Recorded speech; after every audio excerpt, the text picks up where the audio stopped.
दिल्ली और आसपास के इलाके में मौसम का मिजाज आज एकदम से बदला।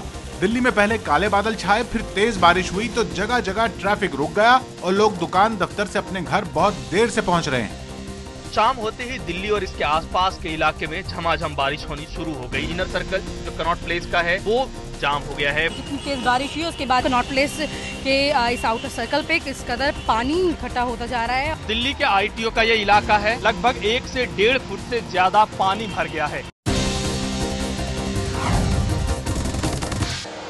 असम में बाढ़ से बुरा हाल है।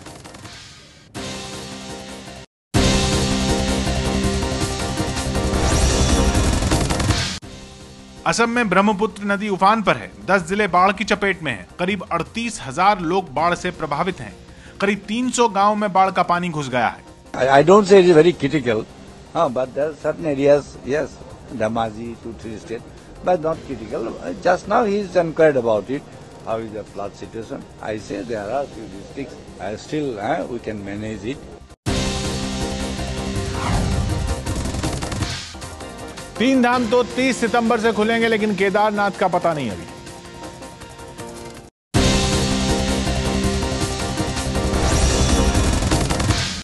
उत्तराखंड के मुख्यमंत्री विजय बहुगुणा ने कहा है कि आपदा में लापता लोगों को 15 जुलाई के बाद मृत घोषित किया जाएगा। बहुगुणा ने कहा है कि बद्रीनाथ, गंगोत्री, यमुनोत्री को 30 सितंबर से खोल दिया जाएगा, लेकिन केदारनाथ के बारे में अभी कुछ नहीं कह सकते। 4000 के आसपास जो लोग मिसिंग हैं, मृतक भी उसी में है और 16 तारीख तक जो नहीं पहुंचेंगे, हम प्रिज्यूम करके कि वो अब शायद जीवित नहीं है, हम कॉम्पनसेशन दे देंगे। भारतीय सीमा में चीन ने फिर घुसपैठ की है।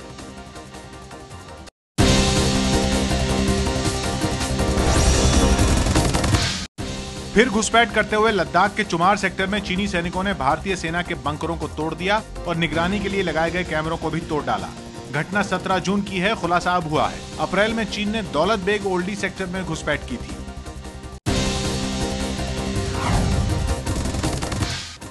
बोधगया केस में 4 लोगों को हिरासत में लिया गया है।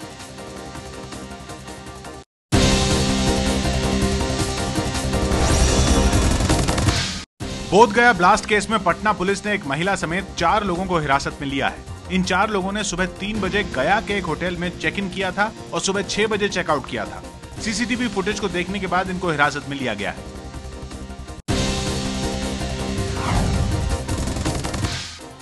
पिछली बार तो नहीं उतारा था, लेकिन इस लोकसभा चुनाव में मुलायम के खिलाफ उम्मीदवार उतारेगी कांग्रेस।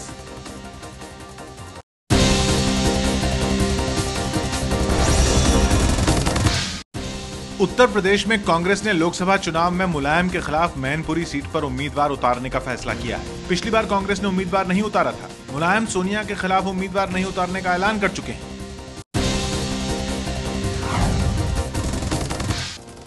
हेमंत सोरेन ने झारखंड में सरकार बनाने का दावा पेश किया है।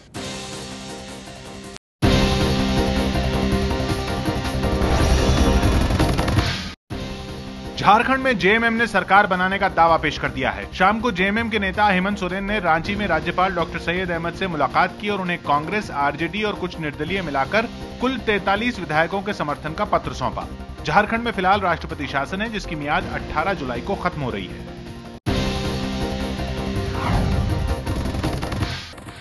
लालू को सुप्रीम कोर्ट से राहत मिल गई।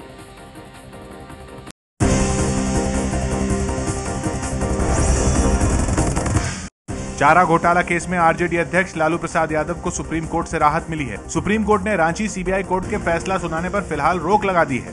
15 जुलाई को फैसला आने वाला था, लेकिन सुप्रीम कोर्ट ने लालू की याचिका पर सीबीआई को नोटिस भेजकर 23 जुलाई तक जवाब मांगा है। लालू ने चारा घोटाला केस की सुनवाई कर रहे जज को हटाने के लिए सुप्रीम कोर्ट में याचिका दी है। लालू का कहना है कि सीबीआई जज पीके सिंह, चूंकि बिहार के शिक्षा मंत्री पीके शाही के रिश्तेदार हैं, इसलिए फैसले पर असर पड़ सकता है।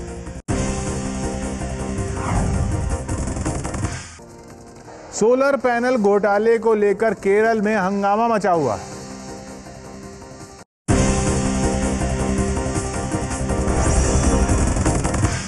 केरल में करोड़ों के सोलर पैनल घोटाले को लेकर हंगामा मचा हुआ है। तिरुवनंतपुरम में आज प्रदर्शनकारियों और पुलिस में झड़प हुई है। विपक्ष सीएम ओमन चांडी का इस्तीफा मांग रहा है। घोटाले के आरोप में चांडी के पूर्व पीए और शालू नाम की एक अभिनेत्री की गिरफ्तारी हुई है।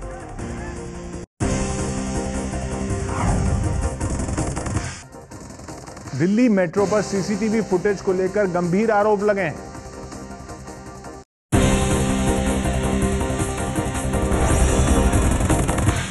अखबार दैनिक हिंदुस्तान में छपी खबर के मुताबिक मेट्रो के सीसीटीवी कैमरे की तस्वीरें अश्लील साइट्स तक पहुंचाई जा रही हैं। ये धंधा पिछले 2 साल से जारी है। अखबार का दावा है कि मेट्रो कोच में बने करीब 250 क्लिप्स इस वक्त ऐसी वेबसाइट्स पर उपलब्ध हैं।